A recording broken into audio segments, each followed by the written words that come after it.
जननीं शारदां देवीं रामकृष्णं जगद्गुरुं पादपद्मे तयोर्षित्वा प्रणमाम्यर्मुहुर्मुहुः रत्नाकराधौतपदां हिमालय किरीटिनीं ಬ್ರಹ್ಮರಾಜಶಿರತ್ನಾಢ್ಯಂ ವಂದೇ ಭಾರತ ಮಾತರಂ. ಕ್ಷೇತ್ರದ ಗ್ರಾಮ ದೇವತೆಯ ಪಾದರವಿಂದಗಳಿಗೆ ಶರಣಾಗತಿಯನ್ನು ಬಿಡ್ತಾ, ಕ್ಷೇತ್ರದ ಎಲ್ಲ ದೈವತೆಗಳ ಪಾದರವಿಂದಗಳಿಗೆ, ಗಣಪನ ಪಾದರವಿಂದಗಳಿಗೆ ಶರಣಾಗತಿಯನ್ನು ಕೋರ್ತಾ, ವ್ಯಾಸಪೀಠದ ಮೇಲೆ ಆಸೀನರಾಗಿರುವಂಥ ಎಲ್ಲ ವಿದ್ವತ್ ಗಣ್ಯರಿಗೆ, ನೆರೆದಿರುವಂಥ ಎಲ್ಲ ನನ್ನ ನೆಚ್ಚಿನ ದೇಶಭಕ್ತ ಬಾಂಧವರಿಗೆ, ಮಾತಾ ಭಗಿನಿಯರಿಗೆ, ಇಡೀ ಕಾರ್ಯಕ್ರಮದಲ್ಲಿ ನಮಗೆ ಸಹಕಾರ ನೀಡ್ತಾ ಇರುವಂಥ ಆರಕ್ಷಕ ಬಂಧುಗಳಿಗೆ, ಪತ್ರಕರ್ತ ಬಾಂಧವರಿಗೆ ಹಾಗೂ ಎಲ್ಲ ಹಿರಿಯರ ಪಾದಗಳಿಗೆ ನನ್ನ ಹಣೆ ಹೆಚ್ಚಿ ನಮಸ್ಕರಿಸ್ತೇನೆ. ನನ್ನ ನೆಚ್ಚಿನ ಬಂಧುಗಳೇ, ಬಹುಶಃ ಕಾರ್ಯಕ್ರಮ ಬಂದಾಗ ಬಹಳ ಸಂತೋಷ ಆಯಿತು. ಗಣಪತಿಯ ಕಾರ್ಯಕ್ರಮ, ಅದು 90ನೇ ವರ್ಷದ ಸಂಭ್ರಮಾಚರಣೆ. ಬಹುಶಃ ಹಿರಿಯರು ಹೇಳ್ತಿರ್ತಾರೆ, ರಾಮಕೃಷ್ಣ ಆಶ್ರಮದ ಸಂತರು, ಒಬ್ಬ ಮನುಷ್ಯ ಮಾಡೋ ಕೆಲಸ ಆದ್ರೆ ಅದು 5 ವರ್ಷ ಸಾಗ್ಬೋದು, 10 ವರ್ಷ ಸಾಗ್ಬೋದು, ಹೆಚ್ಚೆಚ್ಚಂದ್ರೆ 20-25 ವರ್ಷ ಸಾಗ್ಬೋದು. 50 ವರ್ಷಗಳ ನಂತರವೂ ಒಂದು ಕೆಲಸ ನಿರಂತರವಾಗಿ ಸಾಗಿ ಬರ್ತಿದೆ ಅಂದ್ರೆ ಅದನ್ನ ಮಾಡುತ್ತಿರುವ ವ್ಯಕ್ತಿ, ಎಲ್ಲ ವ್ಯಕ್ತಿ ಹಿಂದೆ ನಿಂತಿರುವುದು ಭಗವಂತನ ಶಕ್ತಿಯೇ. ಆ ಭಗವಂತನ ಶಕ್ತಿ ಒಂದು ಕೆಲಸವನ್ನು 90 ವರ್ಷ ನಿರಂತರವಾಗಿ ನಡೆಸಿಕೊಂಡು ಬಂದಿದೆ ಅಂದ್ರೆ ಅದರ ಹಿಂದೆ ಬಹಳ ಬೃಹತ್ತಾದಂತ ಒಂದು ಕಾರಣ ಇರುತ್ತೆ. ಗಣೇಶೋತ್ಸವ ಶುರುವಾಗಿದೆ ಅನ್ನೋದೊಂದು ಕಾರಣದಿಂದ. ಯಾವ ಸಂದರ್ಭದಲ್ಲಿ ಹಿಂದೂ ಸಮಾಜ ತನ್ನ ಅಸ್ತಿತ್ವವನ್ನು ಮರೆತು, ಜಾತಿ ಮತ ಪಂಥಗಳ ಹೆಸರಲ್ಲಿ ಹರಿದು ಹಂಚಿ ಹೋಗಿರುವ ಅಸ್ತಿತ್ವವನ್ನು ಮರೆತು ಆ ಹಿಂದೂ ಸಮಾಜವನ್ನು ಮತ್ತೊಮ್ಮೆ ಸಂಘಟಿಸಬೇಕು ಅನ್ನೋ ತತ್ವದಡಿಯಲ್ಲಿ ಗರ್ಭಗುಡಿಯಲ್ಲಿ ತಂದ ಗಣಪನನ್ನ ಬೀದಿಗೆ ತಂದಿಟ್ಟು ಬಾಲಗಂಗಾಧರನಾಥ ತಿಲಕರು 132 ವರ್ಷಗಳ ಹಿಂದೆ ನಮ್ಮೆಲ್ಲರನ್ನ ಸಂಘಟಿಸುವಂತ ಪ್ರಯತ್ನ ಮಾಡಿದ್ರು. ನಮ್ಮ ಬೇರೆಲ್ಲ ಹಬ್ಬ ಹರಿದಿನಗಳಿಗೂ ತಮ್ಮದೇ ಆದಂತ ಧಾರ್ಮಿಕ ಇತಿಹಾಸ ಇದ್ರೆ, ಸಾರ್ವಜನಿಕ ಗಣೇಶೋತ್ಸವಕ್ಕೆ ಮಾತ್ರ ಕ್ರಾಂತಿಯ ಇತಿಹಾಸ. ಯಾವ ಸಂದರ್ಭದಲ್ಲಿ ಹಿಂದೂ ತನ್ನ ಅಸ್ತಿತ್ವವನ್ನು ಮರೆತು ಹೋಗಿದ್ರು, ಯಾವ ಸಂದರ್ಭದಲ್ಲಿ ಹಿಂದೂಗಳ ಹರಿದು ಹಂಚಿ ಹೋಗಿದ್ರು, ಯಾವ ಪರಿಸ್ಥಿತಿನಲ್ಲಿ. ಕವಿಗಳು ಬರೀತಾರಲ್ಲ, ಮಾತಿರದ ಕಂಠಗಳು ಭಯಭೀತ ಭಾವಗಳು ಹಿಂದೂ ಬಂಧುಗಳೆಲ್ಲ ಹರಿದು ಹಂಚಿರಲು, ವರುಷ ಸಾಸರದಿಂದ ಪದಪ್ರಹಾರ ಸರಿಸಿ ತನ್ನ ಅಸ್ತಿತ್ವವನ್ನು ತಾನು ಮರೆತಿರಲು, ಉರುಳ ಹಗ್ಗದ ಹಾರ ತಾಯ ಕೊರಳ ಬಿಗಿದಿಹುದು, ದಾಸ್ಯ ಮದಿರೆಯ ಕುಡಿದು ದೇಶ ಮಲಗಿಹುದು, ಹೀನ ದೀನರು ಇವರು ಹತಭಾಗ್ಯರೆಂದು ಹಿಂದೂ ಸಂತಾನವನ್ನು ಜಗವು ಜರಿಯುತ್ತಿದೆ. ಆ ಪರಿಸ್ಥಿತಿಯನ್ನು ನಾವಿದ್ದಾಗ ನಮ್ಮನ್ನು ಸಂಘಟಿಸಲಿಕ್ಕೆ ಸಾರ್ವಜನಿಕ ಗಣೇಶೋತ್ಸವ ಶುರುವಾಯಿತು. ಆ ಸಾರ್ವಜನಿಕ ಗಣೇಶೋತ್ಸವ ಪಂಡಾಲದ ಅಡಿಯಲ್ಲಿ ಹಿಂದೂಗಳು ಸಂಘಟಿತವಾಗಿ ಬಂದ್ರಿ. ಕ್ರಾಂತಿಕಾರಿಗಳ ಉದ್ಭವಗಳು ಗಣೇಶೋತ್ಸವ ಪಂಡಾಲ್ನಲ್ಲಿ ಶುರುವಾದವು. ಅಭಿನವ ಭಾರತ ಕ್ರಾಂತಿಕಾರಿ ಸಂಘಟನೆಯ ಸಮಸ್ತ ಕ್ರಾಂತಿಕಾರಿಗಳು ಹುಟ್ಟುಕೊಂಡಿದ್ದು ಸಾರ್ವಜನಿಕ ಗಣೇಶೋತ್ಸವ ಪಂಡಾಲ್ಗಳ ಅಡಿನಲ್ಲಿ. ಸ್ವತಂತ್ರ ವೀರ ವಿನಾಯಕ ದಾಮೋದರ ವೀರ ಸಾವರ್ಕರ್ ಅವರ ಜೀವನದ ಪ್ರಥಮ ರಾಷ್ಟ್ರೀಯವಾದಿ ಭಾಷಣ ನಡೆದಿದ್ದು ಅದೇ ಸಾರ್ವಜನಿಕ ಗಣೇಶೋತ್ಸವ ಪಂಡಾಲ್ಗಳ ಅಡಿನಲ್ಲಿ. ಕ್ರಾಂತಿಕಾರಿಗಳನ್ನ ತಯಾರು ಮಾಡುವಂತ ಕ್ರಾಂತಿಕಾರಿಗಳ ಕಾರ್ಖಾನೆಯಾಗಿ ಕೆಲಸ ಮಾಡಿದಂತ ಆ ಸಾರ್ವಜನಿಕ ಗಣೇಶೋತ್ಸವ ಪಂಡಾಲ್ಗಳು ಶುರುವಾಗಿ 132 ವರ್ಷಗಳ ನಂತರ ಅದೇ ಸಾರ್ವಜನಿಕ ಗಣೇಶೋತ್ಸವ ಪಂಡಾಲ್ಗಳ ಅಡಿನಲ್ಲಿ ನಾವು ನೀವು ಬಂದು ಕೂತಿದ್ವಿ. ಯಾವ ಕಾರಣಕ್ಕೆ ಸಾರ್ವಜನಿಕ ಗಣೇಶೋತ್ಸವವನ್ನ 132 ವರ್ಷಗಳ ಹಿಂದೆ ತಿಲಕರು ಪ್ರಾರಂಭಿಸಿದ್ರು, ಆ ಕಾರಣ ಇವತ್ತಿಗೂ ಪ್ರಸ್ತುತ. ಇವತ್ತಿಗೂ ಮತ್ತೊಮ್ಮೆ ಹಿಂದೂ ಸಮಾಜವನ್ನ ಸಂಘಟನೆಗೊಳಿಸುವಂತ ಅವಶ್ಯಕತೆ ಇದೆ, ಮತ್ತೊಮ್ಮೆ ಹಿಂದೂಗಳನ್ನು ಒಗ್ಗೂಡಿಸುವಂತ ಅವಶ್ಯಕತೆ ಇದೆ. ಯಾಕೆ ಹಿಂದೂಗಳು ಒಗ್ಗೂಡಬೇಕು, ಯಾಕೆ ಸಂಘಟಿತರಾಗಬೇಕು? ನಾನು ಹೇಳ್ತಿರುವಂತ ಮಾತಲ್ಲ. ಭಗವದ್ಗೀತೆ 4ನೇ ಅಧ್ಯಾಯದ 7ನೇ ಶ್ಲೋಕದಲ್ಲಿ ಶ್ರೀಕೃಷ್ಣ ಪರಮಾತ್ಮ ಕೊಟ್ಟಂತ ಕರೆ, ಯದಾ ಯದಾ ಹಿ ಧರ್ಮಸ್ಯ ಗ್ಲಾನಿರ್ಭವತಿ ಭಾರತ ಅಭ್ಯುತ್ಥಾನಂ ಧರ್ಮಸ್ಯ ತದಾತ್ಮರುಜಾಮ್ಯಹಂ ಪರಿತ್ರಾಣಾಯ ಸಾಧುನ ವಿನಾಶ ದುಷ್ಕೃತ ಧರ್ಮ ಸಂಸ್ಥಾಪನಾರ್ಥಾಯ ಸಂಭವಾಮಿ ಯುಗೆ ಯುಗೆ. ಯುಗ ಯುಗಕ್ಕೂ ಧರ್ಮ ರಕ್ಷಣೆಗೆ ನಾನು ಅವತರಿಸಿ ಬರ್ತೀನಿ. ಆದರೆ ಕಲಿಯುಗದಲ್ಲಿ ಧರ್ಮ ರಕ್ಷಣೆಗೆ ಯಾವ ಅವತಾರ?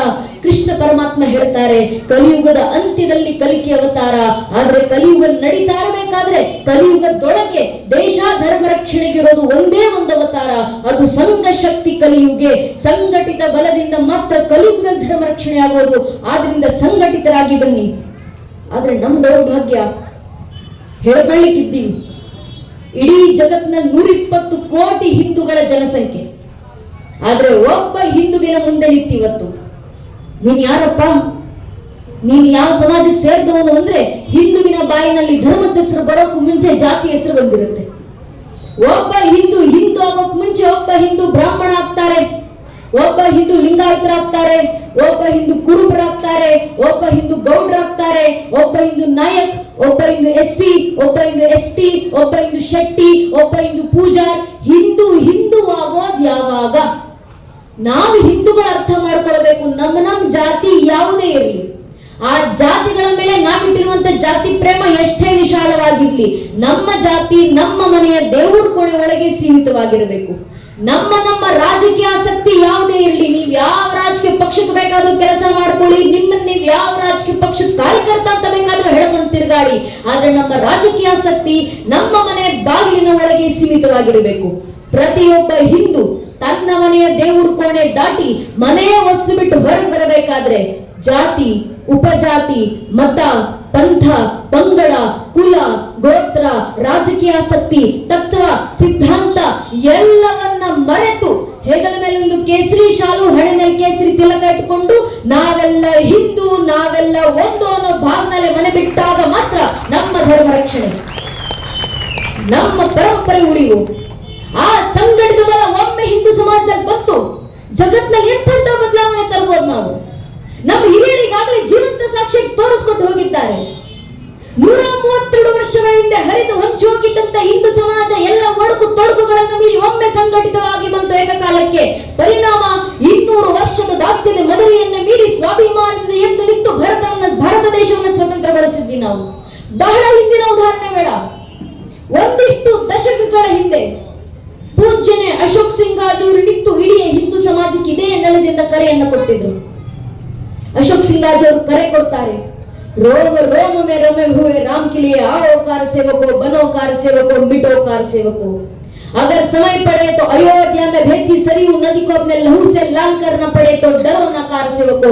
ಅಶೋಕ್ ಸಿಂಗಾಜ್ ಅವರ ಕರೆ. ರೋಮದಲ್ಲಿ ರಮಿಸಿರುವಂತ ರಾಮರಿಗೋಸ್ಕರ ಬನ್ನಿ ಕಾರ ಸೇವಕರಾಗಿ ಹಿಂದೂಗಳೇ. ಸಮಯ ಬಂದ್ರೆ ಅಯೋಧ್ಯೆಯಲ್ಲಿ ಹರಿತಿರುವಂತ ಸರಿಯು ನದಿನ ನಿಮ್ಮ ರಕ್ತದ ಕಣಗಳಿಂದ ಕೆಂಪಾಗಿಸುವ ಸಂದರ್ಭ ಬಂದ್ರು ಹಿಂಜರಿದಿರಿ ಕಾರ ಸೇವಕರೇ. ಒಂದು ಅಶೋಕ್ ಸಿಂಗಾಜ್ ಅವರ ಕರೆಗೆ ಹೋಗೊಟ್ಟು ನನ್ನ ನಿಮ್ಮ ಹಿರಿಯರು ಲಕ್ಷ ಲಕ್ಷ ಸಂಖ್ಯೆಯಲ್ಲಿ ಒಗ್ಗಟ್ಟಾಗಿ ಬಂದ್ರಲ್ಲ. ರಾಮರ ಮಂದಿರದ ಕಾರ್ಯ ಸಾಕಾರಗೊಂಡಿದೆ ಅಂದ್ರೆ ಬಹಳ ಜನ ತಾಯಂದಿರು ಸೇರಿದ್ದೀರಾ, ನೆನ್ಪಿಟ್ಕೊಳ್ಬೇಕು. ರಾಮ ಮಂದಿರದ ಕಾರ್ಯ ಸಾಕಾರಗೊಳ್ಳಲಿಕ್ಕೆ ಪ್ರಮುಖ ಕಾರಣ ನಮ್ಮ ಮನೆಯ ತಾಯಂದಿರೇ.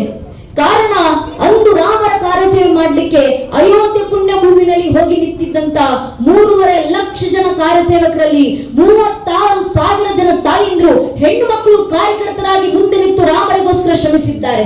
ಕಾಶ್ಮೀರದಿಂದ ಹಿಡಿದು ಕನ್ಯಾಕುಮಾರಿವರೆಗೆ ಲಕ್ಷ ಲಕ್ಷ ಹಿಂದೂಗಳು ಒಗ್ಗಟ್ಟಾಗಿ ಬಂದು ರಾಮರಿಗೆ ಜೈಘೋಷಗಳನ್ನು ಹಾಕ್ತಾ ಏಕಛತ್ರ ಜಾಯದಲ್ಲಿ ಏಕಕಂಠ ಸ್ವರೂಪರಾಗಿ ರಾಮರಿಗೆ ಜೈಕಾರಗಳನ್ನು ಕೂಗ್ತಾ ರಾಮ್ ಲಲ್ಲಾ ಮಾಂಗೆ ಮಂದಿರ ವಹಿ ಬನಾಯಂಗೆ, ಬಚ್ಚಾ ಬಚ್ಚಾ ರಾಮ ಕಾ ಜನ್ಮ ಭೂಮಿ ಕೆ ಕಾಮ ಕಾ ಅಂತ ಶ್ರೀರಾಮರಿಗೆ ಜೈಘೋಷಗಳನ್ನು ಹಾಕ್ತಾ ಅಯೋಧ್ಯೆ ಪುಣ್ಯ ಭೂಮಿನಲ್ಲಿ ಬಂದು ನಿಂತರು. ಮುಂದೆ ಮಾತಾ ಉಮಾ ಭಾರತಿ, ಕಾವಿ ತೊಟ್ಟಂತ ಮಾತಾ ರಿತಂಬರಿ, ಜೊತೆಗೆ 36,000 ಜನ ತಾಯಿಂದ್ರು ಕೈ ಕೈ ಹಿಡಿದು ಮಾನವ ಸರಪಳಿಗಳನ್ನ ಮಾಡಿ ರಾಮರಿಗೆ ಭಜನೆಗಳನ್ನು ಹಾಡ್ತಾ, ಹಾಡುಗಳನ್ನು ಹಾಡ್ತಾ, ಗಾನಗಳನ್ನು ಗುಡುಗುತ್ತಾ कंकर कंकर शंकर जिसका प्राण प्राण में गीता है, जीवन की धड़कन रामायण पग पग पर बनी पुनीता है, यदि राम नहीं है तो श्वासों में जीवन का गट रीता है, नर नाहर श्री पुरुषोत्तम का हम मंदिर भव्य बनाएंगे, सौगंध राम की गाते हैं और मंदिर वही बनाएंगे ಅಂತ ನಮ್ಮ ತಾಯಿಂದ್ರು ಹಾಡ್ತಾ ಹಾಡ್ತಾ ಕಾರ್ಯಸೇವೆ ಸಲ್ಲಿಸಿದ್ರಲ್ಲ. ಆ 36,000 ಜನ ತಾಯಿಂದ್ರು, ಆ 3.5 ಲಕ್ಷ ಜನ ಹಿಂದೂ ಜನಸಂಖ್ಯೆಯ ಸಂಘಟಿತ ಬಲದ ಪರಿಣಾಮ 500 ವರ್ಷದ ಹೋರಾಟದ ನಂತರ, 78ಕ್ಕೂ ಹೆಚ್ಚು ಮಹಾ ಕದನಗಳ ನಂತರ, ಸುಮಾರು 3.5 ಲಕ್ಷ ಜನ ಹಿಂದೂ ಕಾರ್ಯಸೇವಕರ ಬಲಿದಾನಗಳ ನಂತರ ಇಂದು ನನಸಾಗಿರುವಂತ ಶತಮಾನಗಳ ಕನಸು ನಮ್ಮ ಅಯೋಧ್ಯ ರಾಮಲಲ್ಲಾರ ರಾಮ ಮಂದಿರ. ಆ ಒಂದು ರಾಮ ಮಂದಿರ ಕಣ್ತುಂಬಿಸಿಕೊಳ್ಬೇಕಂದ್ರೆ ಅದರ ಹಿಂದೆ ಎಷ್ಟು ದೊಡ್ಡ ಸಂಘಟಿತ ಬಲದ ಶ್ರಮ.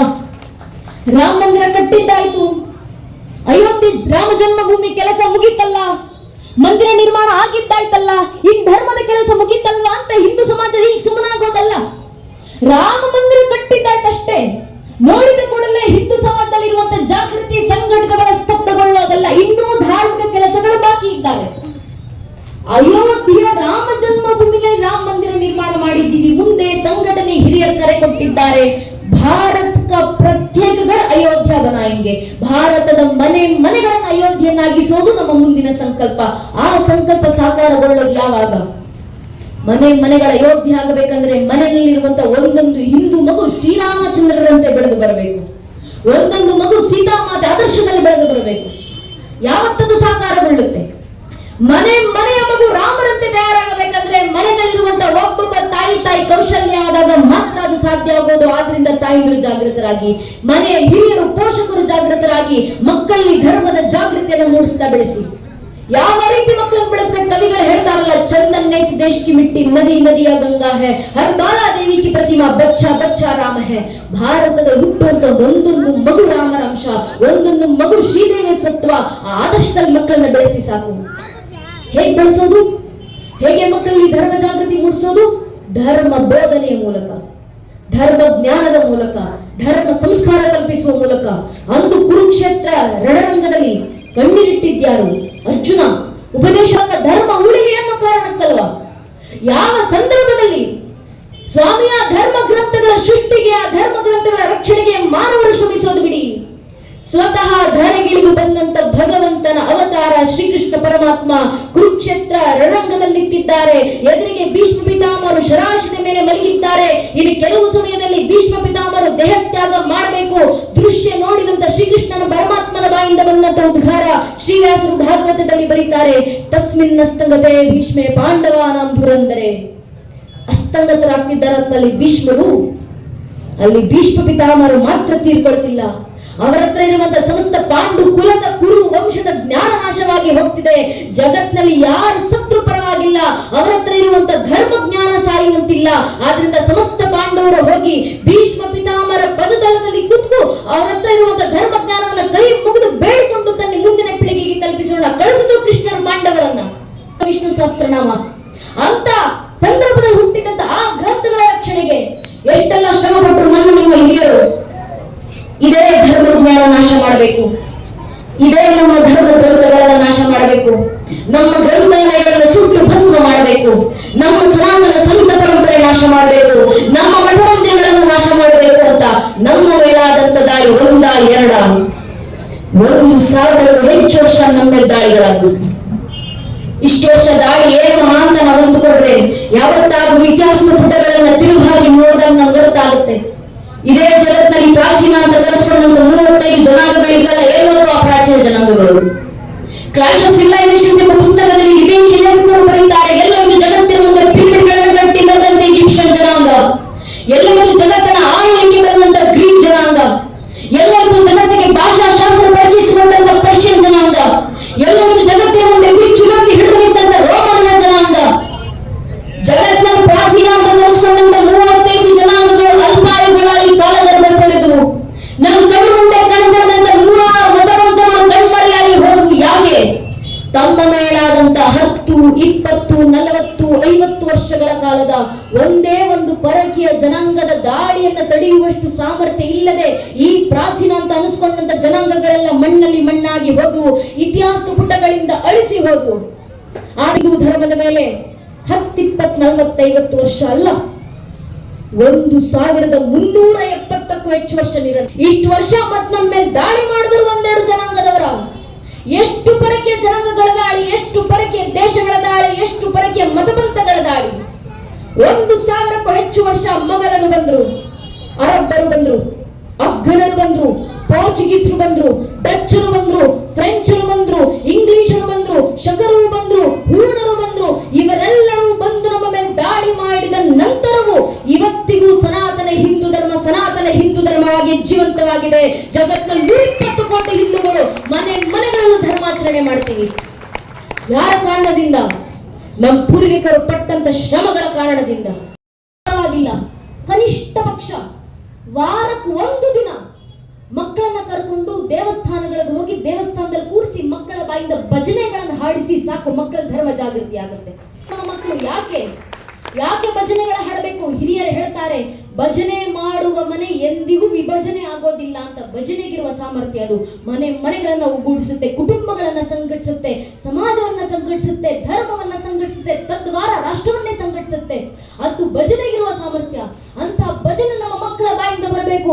ಹಿರಿಯರು ಹೇಳ್ತಾರೆ, ನೀನು ಕೂತಿದ್ರೆ ಭಗವಂತ ಕೂತು ನೋಡ್ತಾನೆ, ನೀನು ಕೂತು ಭಜನೆ ಮಾಡಿದ್ರೆ ಭಗವಂತ ನಿಂತು ಕೇಳ್ತಾನೆ, ನೀನು ನಿಂತು ಭಜನೆ ಮಾಡಿದ್ರೆ, ಕುಳಿತ ಭಜನೆ ಮಾಡ್ಲಿಕ್ಕೆ ಶುರು ಮಾಡಿದ್ರೆ ಭಗವಂತ ನಿನ್ನ ಜೊತೆ ಕುಳಿಲಿಕ್ಕೆ ಶುರು ಮಾಡ್ತಾನಪ್ಪ. ಕುಳಿತ ಭಜನೆ ಪ್ರಾರಂಭ ಆಗುತ್ತೆ ಭಗವಂತನ ಜೊತೆ. ಅದಕ್ಕೆ ಜೀವಂತ ಸಾಕ್ಷಿಯಾಗಿ ಕುಂಬಾರ ಗುಂಡಯ್ಯ ಸಾಮಾನ್ಯ ಸಾಕ್ಷಿಯನ್ನು ಕೊಟ್ಟು ಹೋದ್ರು. ಮಡಿಕೆ ಮಾಡುವ ಸಾಮಾನ್ಯ ವ್ಯಕ್ತಿ, ಆತನಿಗೆ ಅಕ್ಷರ ಗೊತ್ತಿಲ್ಲ, ಓದು ಬರಹ ಗೊತ್ತಿಲ್ಲ, ಗೊತ್ತಿರೋದೊಂದೇ ಶಿವನ ಮೇಲಿರುವಂತ ಭಕ್ತಿ. ಕುಂಬಾರ ಗುಂಡಯ್ಯ ದಿನ ಮಡಿಕೆ ಮಾಡಬೇಕಾದ್ರೆ ಮಡಿಕೆ ತಟ್ಟುವ ತಾಳಕ್ಕೆ ಶಿವನ ಭಜನೆಯನ್ನ ಹಾಡ್ತಾ ಹಾಡ್ತಾ ಕುಳಿತಿದ್ರು. ನೋಡಿದಂತ ಶಿವರಿಗೆ ಅನಿಸ್ತು, ನನ್ನ ಭಕ್ತ ದಿನಾ ನನಗೋಸ್ಕರ ಭಜನೆ ಹಾಡ್ತಾನೆ, ತಾನೆ ಒಂದು ದಿನ ನಾನೇ ಹೋಗಿ ಭಕ್ತನ ಭಜನೆಗೆ ನೃತ್ಯ ಮಾಡಬೇಕಲ್ಲ ಶಿವರಿಗೆ ಮನಸ್ಸಾಯ್ತು.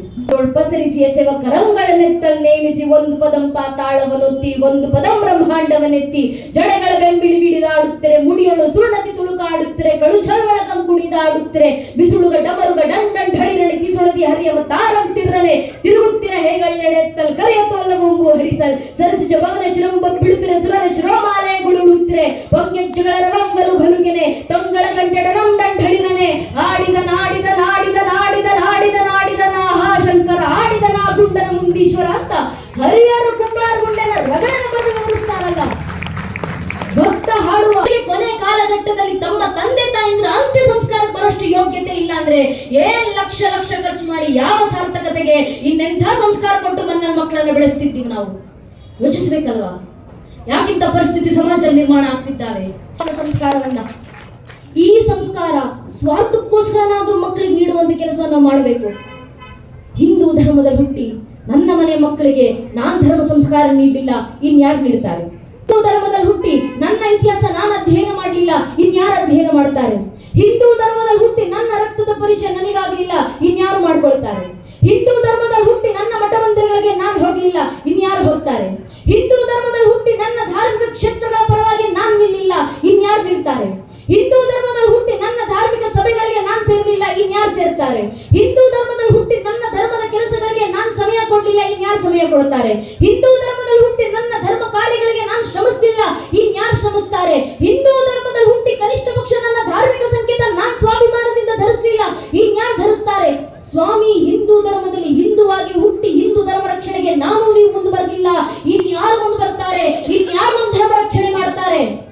ಇಲ್ಲಿ ಕೂತಿರುವಂತ ನನ್ನ ನಿಮ್ಮ ಜನ್ಮ ಸಿದ್ಧ ಜವಾಬ್ದಾರಿ ಎನ್ನುವ ಧರ್ಮ ರಕ್ಷಣೆ. ನಾವೇ ನಮ್ಮ ಪರಂಪರೆ ಉಳಿಸ್ಕೊಳ್ಬೇಕು, ನಾವೇ ನಮ್ಮ ಸಂಸ್ಕೃತಿ ಉಳಿಸಬೇಕು, ಮುಂದಿನ ಪೀಳಿಗೆಗೆ ತಲುಪಿಸಿ ಹೋಗಬೇಕು. ಆದ್ರೆ ನಮ್ಮ ದೌರ್ಭಾಗ್ಯ, ಯಾವ ಹಿಂದೂ ಮನೆಗಳಲ್ಲಿ ಧರ್ಮದ ಆಚರಣೆ ನಡೀಬೇಕಿತ್ತೋ, ಧರ್ಮದ ಜ್ಞಾನದ ಸುದೆ ಹರಿಬೇಕಿತ್ತೋ, ಆ ಹಿಂದೂ ಮನೆಗಳಲ್ಲಿ ಇವತ್ತು ಕನಿಷ್ಠ ಪಕ್ಷ ಧಾರ್ಮಿಕ ಸಂಕೇತ ಧರಿಸೋದು ಮರೆತು ಹೋಗಿದ್ದೀವಿ.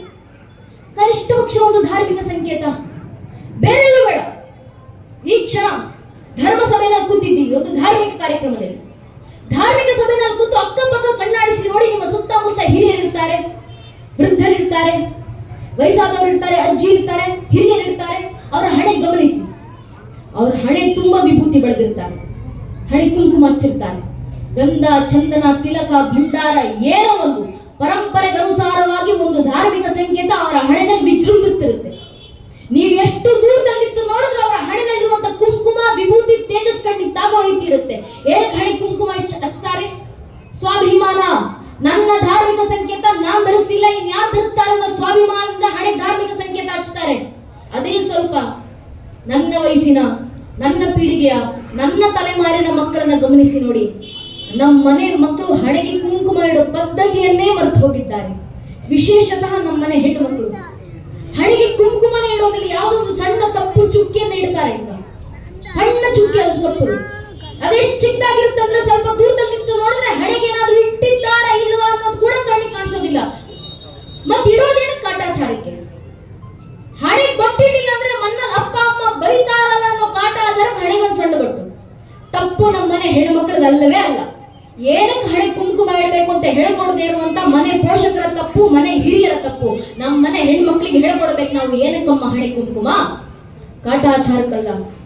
ಮಾರ್ಕಂಡೆ ಋಷಿಮುನಿಗಳು ದೇವಿ ಪುರಾಣದಲ್ಲಿ ವರ್ಣಿಸ್ತಾರಲ್ಲ, ಶುಂಭರಿ ಶುಂಭ ಎಂಬ ಇಬ್ಬರು ರಾಕ್ಷಸರು ತಾಯಿ ಜಗನ್ಮಾತೆಯನ್ನ ಕೆಟ್ಟ ದೃಷ್ಟಿಯಿಂದ ನೋಡಿದಾಗ ತಾಯಿ ಜಗನ್ಮಾತೆ ಖುದ್ದು ಕ್ರೋಧಿತರಾಗಿ ಶಾಂಭವಿ ಅವತಾರನ ತಾಳಿ ನಿಂತು ಶುಂಭರಿ ಶುಂಭರ ಸಂಹಾರವನ್ನು ಮಾಡಿ ಆ ರಾಕ್ಷಸರ ರಕ್ತವನ್ನು ತೆಗೆದುಕೊಂಡು ತಾಯಿ ಜಗನ್ಮಾತೆ ತನ್ನ ಹಣೆಗಿಟ್ಕೊಂಡಂತೆ. ಅದರ ಸಂಕೇತವಾಗಿ ನಮ್ಮ ಹೆಣ್ಮಕ್ಳು ಇವತ್ತಿಗೂ ಹಣೆ ಕುಂಕುಮ ಇಡ್ತಾರೆ. ಏನಕ್ಕೆ? ಎದುರಿಗೆ ಬರುವಂತ ಗಂಡಸಿಗೆ ಎಚ್ಚರಿಕೆಯನ್ನ ನೀಡ್ಲಿಕ್ಕೆ. ಒಂದು, ನಿನ್ನ ನನ್ನ ತಾಯಿ ಸ್ಥಾನದಲ್ಲಿ ಜಗನ್ಮಾತೆ ಸ್ಥಾನದಲ್ಲಿ ಇಟ್ಟು ಆರಾಧಿಸು. ಅಕಸ್ಮಾತ್ ಕೆಟ್ಟ ದೃಷ್ಟಿಯಿಂದ ನೋಡಿದ್ರೆ ಶುಂಭರಿಗೆ ಬಂದ ಪರಿಸ್ಥಿತಿ ನಿನಗೂ ಬರೋದು ಅಂತ ಎಚ್ಚರಿಕೆ ಗಂಟೆ ಕೊಡ್ಲಿಕ್ಕೆ ಮನೆಯ ಒಬ್ಬೊಬ್ಬ ಹಿಂದೂ ಹೆಣ್ಣು ಮಗಳು ಜೀವಂತ ದುರ್ಗಿಯರಂತೆ ಹಣೆಗೆ ಕುಂಕುಮ ಮಾಡಬೇಕು ಅಂತ ಹಿರಿಯರು ಹಾಕಿಕೊಟ್ಟೋದಂತ ಪರಂಪರೆ. ಯಾಕೆ ಭಸ್ಮ? ಭಸ್ಮ ಯಾವುದರ ಸಂಕೇತ? ನಾಶದ ಸಂಕೇತ, ಮೃತ್ಯುವಿನ ಸಂಕೇತ. ಜಗತ್ತಿನ ಎಲ್ಲ ಸೃಷ್ಟಿಯು ಕೊನೆಗೊಂದು ದಿನ ಆಗ್ಲಿಕ್ಕಿರೋದು ನಾಶವೇ. ಜಗತ್ತಿನ ಒಂದು ಮೂಲ ಸತ್ಯ ಅಂತ ಇದ್ರೆ ಅದು ಸಾವು ಮಾತ್ರ ಅಂತ ನಂಬಿದವರು ನಾವು. ಆ ಒಂದು ಸಾವು, ಯಾವ ಮೃತ್ಯುವನ್ನು ನೋಡಿದ್ರೆ ಜಗತ್ತೇ ಭಯಬಿದ್ದು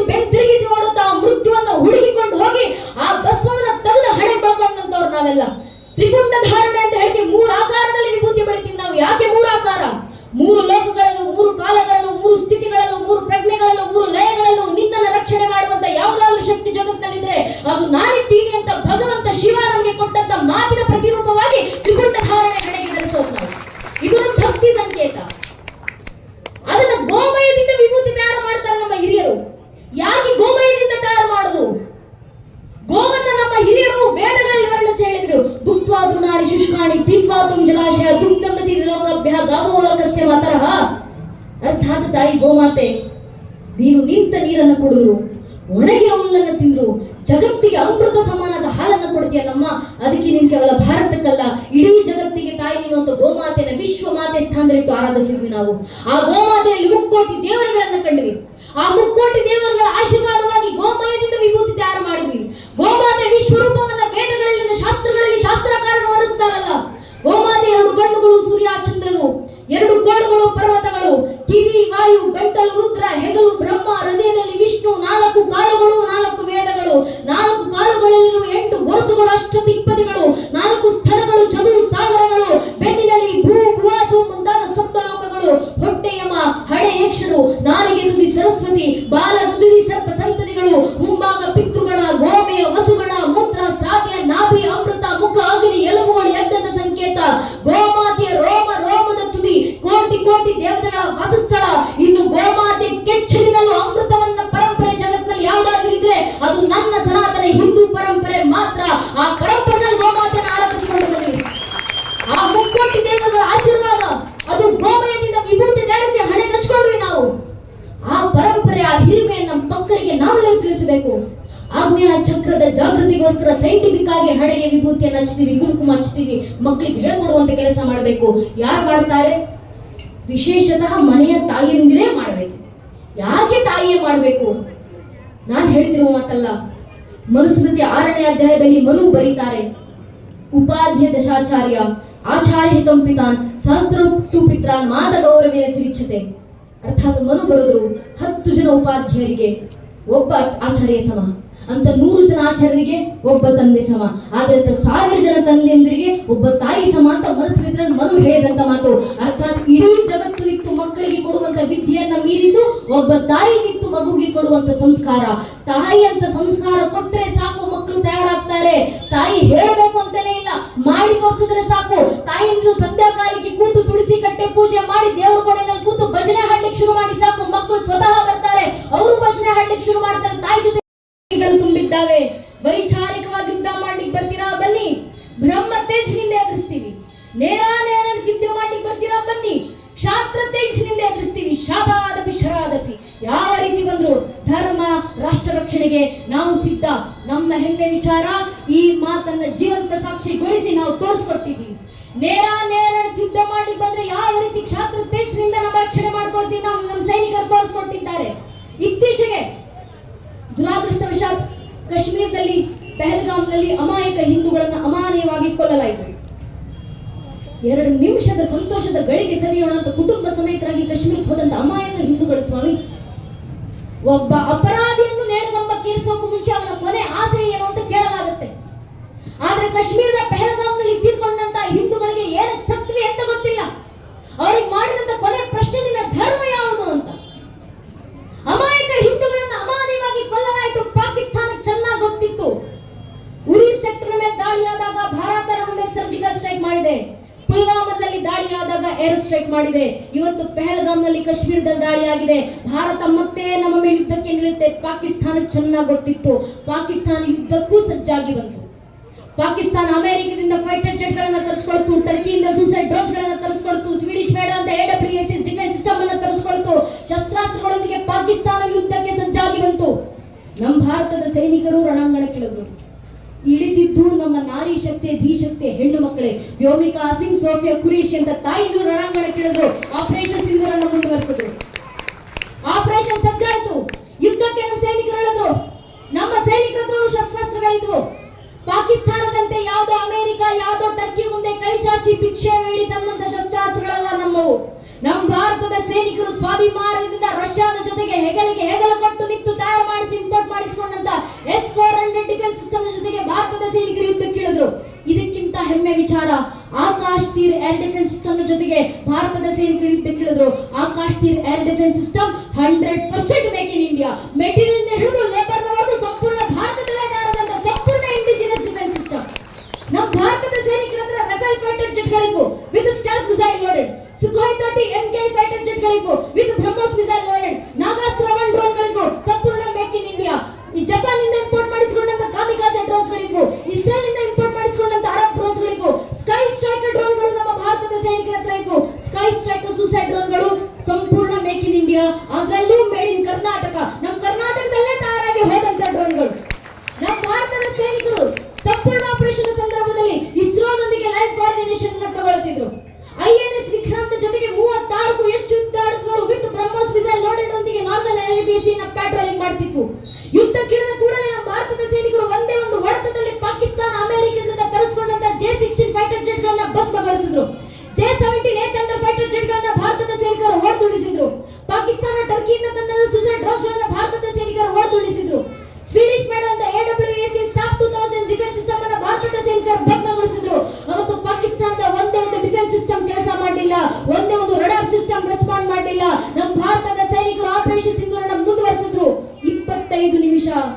9 ಟೆರರ್ ಕ್ಯಾಂಪ್ಸ್ಗಳ ಮೇಲೆ ದಾಳಿ, 70ಕ್ಕೂ ಹೆಚ್ಚು ಜನ ಭಯೋತ್ಪಾದಕರ ಸಂಹಾರವನ್ನ ಮಾಡಿ ಭಾರತದ ಸೈನಿಕರು ತೋರಿಸಿಕೊಟ್ರು. ಭಾರತ ಮಲಗಿದ್ರೆ ಮಾತ್ರ ಕುಂಭಕರ್ಣ, ಎದ್ರೆ ವೀರಭದ್ರ ಅನ್ನೋದನ್ನ ಜಗತ್ತಿಗೆ ಸಾಬೀತುಪಡಿಸುವ ಕೆಲಸ ನಮ್ಮ ಭಾರತದ ಸೈನಿಕರು ಮಾಡಿ ತೋರಿಸಿದ್ರಲ್ಲ. ನೇರ ಯುದ್ಧ ಮಾಡ್ಲಿಕ್ಕೆ ಬಂದ್ರೆ ಕ್ಷಾತ್ರ ತೇಜಸ್ಸಿನೊಂದಿಗೆ ರಾಷ್ಟ್ರ ರಕ್ಷಣೆಗೆ ನಾವು ಸಿದ್ಧ, ವಿಶ್ವವೇ ಮುನಿದರು ಭಾರತವನ್ನ ಕಾಯುವೆವು ಅಂತ ನಮ್ಮ ಭಾರತದ ಸೈನಿಕರು ತೋರಿಸಿಕೊಟ್ಟಿದ್ದಾರೆ. ಇನ್ನು ಉಳಿದಿರುವ ಕೆಲಸ ಗಡಿ ಒಳಗೆ ಕೂತು ವೈಚಾರಿಕವಾಗಿ ಪರಂಪರೆ ರಕ್ಷಣೆ ಮಾಡ್ಕೊಳ್ಳೋದು ಅಷ್ಟೇ. ಮಕ್ಕಳು ಮನೆಯಿಂದ ಬೆಳಗ್ಗೆ ಹಣೆಗೆ ಕುಂಕುಮ ಹಚ್ಚಿ ಆಟೋ ಹತ್ತಿದ್ರೆ ಆಟೋ ಇಳಿದು ಕಾಲೇಜ್ ಕ್ಯಾಂಪಸ್ ದಾಟುವ ವೇಳೆಗೆ ಹಣೆಯಲ್ಲಿರುವಂತ ಕುಂಕುಮ ಅಳಿಸಿ ಆನಂತರ ಕಾಲೇಜ್ ಕ್ಯಾಂಪಸ್ ಒಳಗೆ ಹೋಗ್ತಾರೆ. ಯಾಕೆ? Inferiority complex. That is the headspace that is being targeted in the society in every way possible. ಎಲ್ಲ ಮಾರ್ಗಗಳಿಂದಲೂ ಟಾರ್ಗೆಟ್ ಆಗ್ತಿರುವಂತ ಹೆಡ್ ಸ್ಪೇಸ್ ಆ ಮಕ್ಕಳು, ಆ ಯುವಕ ಯುವತಿಯರು. ಮಕ್ಕಳಿಗೆ ಪ್ರಶ್ನೆಗಳನ್ನ ಮಾಡಲಾಗುತ್ತೆ. ಏನ್ ಗಣೇಶೋತ್ಸವ? ಏನಕ್ಕೆ ಗಣೇಶನನ್ನ ಆರಾಧಿಸ್ತೀರಾ? ನಿಮ್ ಗಣೇಶನಿಗೆ ಏನಕ್ಕೆ ಆನೆ ಮುಖ?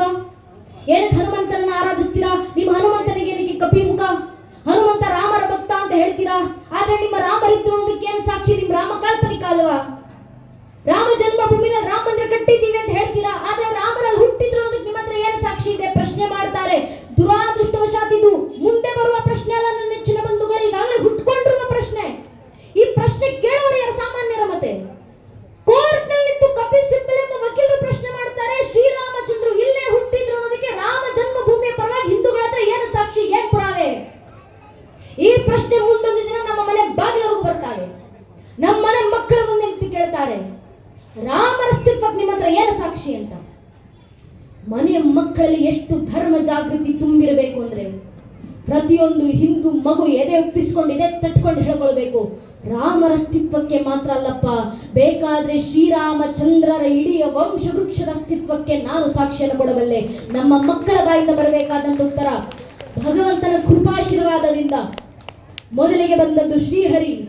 ಶ್ರೀಹರಿಯ ಮಗ ಬ್ರಹ್ಮ, ಬ್ರಹ್ಮನ ಮಗ ಮರೀಚಿ, ಮರೀಚಿ ಮಗ ಕಶ್ಯಪ, ಕಶ್ಯಪನ ಮಗ ಸೂರ್ಯ, ಸೂರ್ಯನ ಮಗ ಮನು, ಮನುವಿನ ಮಗ ಇಕ್ಷ್ವಾಕು, ಇಕ್ಷ್ವಾಕುವಿನ ಮಗ ಕುಕ್ಷಿ, ಕುಕ್ಷ ಮಗ ವಿಕುಕ್ಷಿ, ವಿಕುಕ್ಷನ ಮಗ ಬಾಣ, ಬಾಣನ ಮಗ ಅನರಾರಣ್ಯ, ಅನರಾರಣ್ಯನ ಮಗ ಭೃದು, ಭೃದುವಿನ ಮಗ ತ್ರಿಶಂಕು, ತ್ರಿಶಂಕುವಿನ ಮಗ ದುಂಡುಮಾರ, ದುಂಡುಮಾರನ ಮಗ ಮಾಂಧಾತ, ಮಾಂಧಾತನ ಮಗ ಸುಸಂಧಿ, ಸುಸಂಧಿಯ ಮಗ ಧ್ರುವಸಂಧಿ, ಧ್ರುವಸಂಧಿಯ ಮಗ ಭರತ, ಭರತನ ಮಗ ಅಶೀತ, ಅಶೀತನ ಮಗ ಸಗರ, ಸಗರನ ಮಗ ಅಸಮಂಜಸ, ಅಸಮಂಜಸನ ಮಗ ಅಂಶುಮಂತ, ಅಂಶುಮಂತನ ಮಗ ದಿಲೀಪ, ದಿಲೀಪನ ಮಗ ಭಗೀರಥ, ಭಗೀರಥನ ಮಗ ಕುಕುತ್ಸು, ಕುಕುತ್ಸುವಿನ ಮಗ ರಘು, ರಘುವಿನ ಮಗ ಪ್ರವೃದ್ಧ, ಪ್ರವೃದ್ಧನ ಮಗ ಶಶಂಕು, ಶಶಂಕುವಿನ ಮಗ ಸುದರ್ಶನ, ಸುದರ್ಶನನ ಮಗ ಅಗ್ನಿವರ್ಣ, ಅಗ್ನಿವರ್ಣನ ಮಗ ಶೀಘ್ರವೇದ, ಶೀಘ್ರವೇದನ ಮಗ ಮರು, ಮರುವಿನ ಮಗ ಪ್ರಶೀಶಕ, ಪ್ರಶೀಶಕನ ಮಗ ಅಂಬರೀಷ, ಅಂಬರೀಷನ ಮಗ ನಘೂಷ, ನಘೂಷನ ಮಗ ಯಾತಿ, ಯಾತಿಯ ಮಗ ನಾಭಾಗ, ನಾಭಾಗನ ಮಗ ಅಜ, ಅಜನ ಮಗ ದಶರಥ, ದಶರಥನ ಮಗನೇ ರಘುವಂಶಧರಾಗವ ಪ್ರಭು ಶ್ರೀರಾಮಚಂದ್ರನು ಅಂತ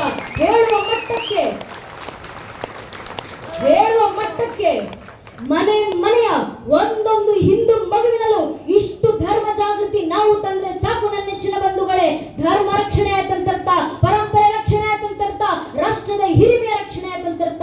ಜ್ಯೇಷ್ಠ ರಾಜನಪ್ಪ ಗಣಪತಿ ಅಂತ ಮಂತ್ರಗಳಿಗೆ ಶಕ್ತಿಯನ್ನು ತುಂಬುವಂತ ಆ ಗಣಪ ನಮ್ಮೆಲ್ಲರಲ್ಲೂ ಮಂತ್ರದ ಶಕ್ತಿಯನ್ನು ತುಂಬಲಿ, ನಮ್ಮೆಲ್ಲರಲ್ಲೂ ಶಕ್ತಿಯನ್ನು ತುಂಬುತ್ತಾ ಧಾರ್ಮಿಕ ಕೆಲಸಗಳಲ್ಲಿ ನಮ್ಮನ್ನ ಸಂಘಟಿಸಿದಲ್ಲಿ ಧರ್ಮದ ಹಾದಿಯಲ್ಲಿ ನಡೆಯುವಂತೆ ಗಣಪತಿ ನೋಡ್ಕೊಳ್ಳಿ ಅಂತ ಗಣಪತಿಯಲ್ಲಿ ಪ್ರಾರ್ಥನೆ ಮಾಡುತ್ತಾ ಇಡೀ ಕಾರ್ಯಕ್ರಮದಲ್ಲಿ ನಂಗೆ 2 ಮಾತುಗಳನ್ನ ಆಡ್ಲಿಕ್ಕೆ ಅವಕಾಶ ಮಾಡಿಕೊಟ್ಟಂತ ವಿನಾಯಕ ಭಕ್ತ ಮಂಡಳಿಯ ಎಲ್ಲ ಹಿರಿಯರಿಗೆ, ಕಾರ್ಯಕ್ರಮ ಆಯೋಜನೆ ಮಾಡಬೇಕಾದ್ರೆ ವಿಶೇಷತೆ ನಮ್ಮ ಕಾರ್ಯಕರ್ತ ಅಣ್ಣಂದಿರಿಗೆ, ಊರಿನಲ್ಲಿ ಒಂದು ಧಾರ್ಮಿಕ ಸಭಾ ಆಯೋಜನೆ ಮಾಡಬೇಕಂದ್ರೆ ವಾರಗಟ್ಟಲೆ ತಿಂಗಳಗಟ್ಟಲೆ ಮನೆ ಬಿಟ್ಟು ಊಟ ಬಿಟ್ಟು ನಿದ್ದೆಗೆಟ್ಟು ಮನೇಲಿ ಕೆಲಸ ಇಲ್ಲ ಅಂತಲ್ಲ, ಮನೆಯಲ್ಲಿ 108 ಕೆಲಸ ಇದ್ರು ಮನೆ ಕೆಲಸ ಆಮೇಲೆ ಮೊದಲು ಧರ್ಮದ ಕೆಲಸ, ದೇಶದ ಕೆಲಸ, ಊರಿನ ಜನರ ಜಾಗೃತಿ ಕೆಲಸ ಆಗ್ಬೇಕಂತ ವೈಯಕ್ತಿಕ ಕೆಲಸ ಬದಿಗಿಟ್ಟು ಬಂದು ಧರ್ಮದ ಕೆಲಸ ಮಾಡ್ತಿರ್ತಾರೆ. ಆ ಕಾರ್ಯಕರ್ತ ಅಣ್ಣಂದಿರಿಗೆ ಹಿರಿಯರಿಗೆ ನಾವು ಏನ್ ಗೌರವ ಸಲ್ಲಿಸ್ತೀವಲ್ಲ ನಿಮಗೆ ಗೊತ್ತಿಲ್ಲ, ಆದ್ರೆ ದಯವಿಟ್ಟು ತಮ್ಮೆಲ್ಲ ಕೈ ಮುಗಿದು ವಿನಂತಿ, ಧಾರ್ಮಿಕ ಸಭೆ ಮುಗಿಸ್ಕೊಂಡು ಹೋಗೋಕ್ಕೂ ಮುಂಚೆ ನಿಮ್ಮ ಸುತ್ತಮುತ್ತ ಕಾರ್ಯಕ್ರಮವನ್ನು ಆಯೋಜನೆ ಮಾಡಲಿಕ್ಕೆ ಶ್ರಮಿಸಿರುವಂತ ಕಾರ್ಯಕರ್ತ ಅಣ್ಣಂದಿರಿದ್ದಾರೆ, ದಯವಿಟ್ಟು ಆ ಧರ್ಮದ ಕಾರ್ಯಕರ್ತ ಅಣ್ಣಂದಿರ ಹತ್ರ ಹಿರಿಯರು ಹೋಗಿ ಅವರ ಹೆಗಲನ್ನ ತಟ್ಟಿ, ನಿನ್ನ ವೈಯಕ್ತಿಕ ಕೆಲಸ ಬದಿಗಿಟ್ಟು ಬಂದು ಧರ್ಮದ ಕೆಲಸ, ಊರಿನ ಕೆಲಸ, ರಾಷ್ಟ್ರದ ಕೆಲಸ ಮಾಡ್ತಿದ್ಯಲ್ಲಪ್ಪ, ನಿನ್ನ ನೋಡಿದ್ರೆ ಹೆಮ್ಮೆ ಅನಿಸುತ್ತೆ ಅಂತ ಆ ಕಾರ್ಯಕರ್ತ ಅಣ್ಣಂದ್ರೆ ಹೆಗಲನ್ನ ತಟ್ಟಿ ಶಬಾಷ್ ಅಂತ ಹೇಳಿ ಹೋಗಿ ಸಾಕು. ನಮ್ಮ ಕಾರ್ಯಕರ್ತ ಅಣ್ಣಂದ್ರಿಗೆ ನಾವು ಕೊಡುವಂತ ಗೌರವ ಅಷ್ಟೇ. ಧರ್ಮೋ ರಕ್ಷತಿ ರಕ್ಷಿತ ಶಾಸ್ತ್ರಕಾರ ಮಾತು, ಯಾರು ಧರ್ಮ ರಕ್ಷಣೆ ಮಾಡ್ತಾರೋ ಅವರ ರಕ್ಷಣೆಗೆ ಧರ್ಮವೇ ನಿಂತಿರುತ್ತೆ. ಆದ್ರಿಂದ ಧರ್ಮದ ಕೆಲಸ ಮಾಡ್ತಿರುವಂತ ನಮ್ಮ ಧರ್ಮದ ಕಾರ್ಯಕರ್ತ ಅಣ್ಣಂದಿರ ರಕ್ಷಣೆ ಮತ್ತು ಬೆಂಬಲ ಧರ್ಮದಲ್ಲಿ ಹುಟ್ಟಿರುವಂತ ನಮ್ಮೆಲ್ಲರ ಜವಾಬ್ದಾರಿ. ಆ ಜವಾಬ್ದಾರಿಯನ್ನು ಪಾಲಿಸೋಣ. ಅವರ ಬೆನ್ನೆಲಿಗೆ ಬೆನ್ನೆಲುಬಾಗಿ ನಿಂತು ಅವರಿಗೆ ಬೆಂಬಲ ಕೊಡುವಂತ ಕೆಲಸವನ್ನ ನಾವೆಲ್ಲರೂ ಮಾಡೋಣ ಅಂತ ತಮ್ಮಲ್ಲಿ ಕೇಳುವಂತ ಕಾರ್ಯಕ್ರಮವನ್ನು ಇಷ್ಟು ಅಚ್ಚುಕಟ್ಟಾಗಿ ಸುಮಾರು 9 ದಶಕಗಳಿಂದ ಆಚರಣೆ ಮಾಡ್ತಾ ಬರ್ತಿರುವಂತ ಹಿರಿಯರಿಗೆ, ಕಾರ್ಯಕರ್ತ ಅಣ್ಣಂದರಿಗೆ, ತಾಯಂದ್ರಿಗೆ ಶತಶತಮಾನಗಳನ್ನು ಸಲ್ಲಿಸ್ತಾ ಗುರು ಮಹಾರಾಜರು ಶಾರದಾ ಮಾತೆ ನನಗೆ ಆಡಿಸಿರುವಂತೆರಡು ಮಾತನ್ನ ಕೇಳಿಸ್ಕೊಂಡಂತ ವಿದ್ವತ್ ಗಣ್ಯರಿಗೆ, ದೇಶಭಕ್ತ ಬಾಂಧವರಿಗೆ, ಮಾತಾ ಭಗಿನಿಯರಿಗೆ, ಅಕ್ಕ ಅಣ್ಣಂದರಿಗೆ, ಇಡೀ ಕಾರ್ಯಕ್ರಮದಲ್ಲಿ ನಮಗೆ ಸಹಕಾರ ನೀಡಿರುವಂತ ಆರಕ್ಷಕ ಬಂಧುಗಳಿಗೆ, ಪತ್ರಕರ್ತ ಬಾಂಧವರಿಗೆ ಹಾಗೂ ಎಲ್ಲ ಹಿರಿಯರ ಪಾದಗಳಿಗೆ ಮತ್ತೊಮ್ಮೆ ನನ್ನ ಹಣೆಚ್ಚಿ ನಮಸ್ಕರಿಸ್ತೇನೆ. ಜೈ ಹಿಂದ್, ವಂದೇ ಮಾತರಂ. ಹರಿ ಓಂ ತತ್ಸತ್. ಶ್ರೀರಾಮಕೃಷ್ಣ.